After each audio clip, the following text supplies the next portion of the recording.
Baseball is an old, established sport that has become a big business, but there are newer games that also have become immensely popular and profitable. And one of them in particular may even be used by the Army to help in training and recruiting. Pentagon correspondent David Ensor has that story.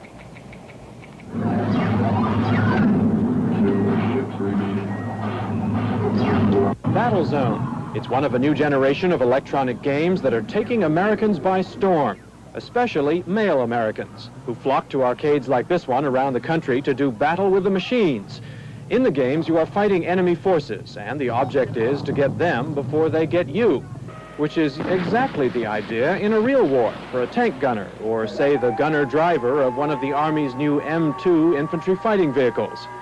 And that gave the Army an idea. It'd be awfully nice to be able to go downstairs if we were both gunners and spend 30 minutes each day kind of resharpening or rehoning our skills without the problem of loading up in vehicles and driving 50 miles out to find a range where you could fire. It would be awfully nice, and it would also save on ammunition, fuel, and spare parts.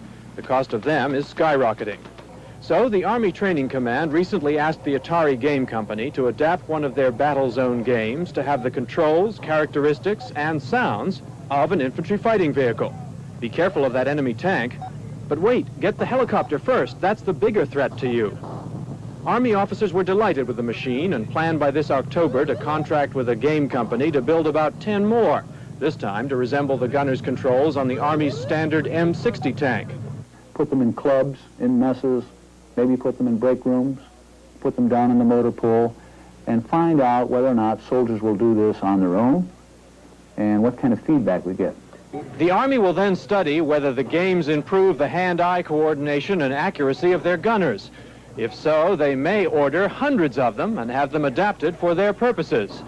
And there's even talk of using electronic games as a recruiting gimmick. You walk past one of these commercial arcades, and I think we all have walked in through a shopping mall, and you watch the volume of people, the quantity of people who are wandering in and out those doors, and they're all seized with the competitive edge of running these machines.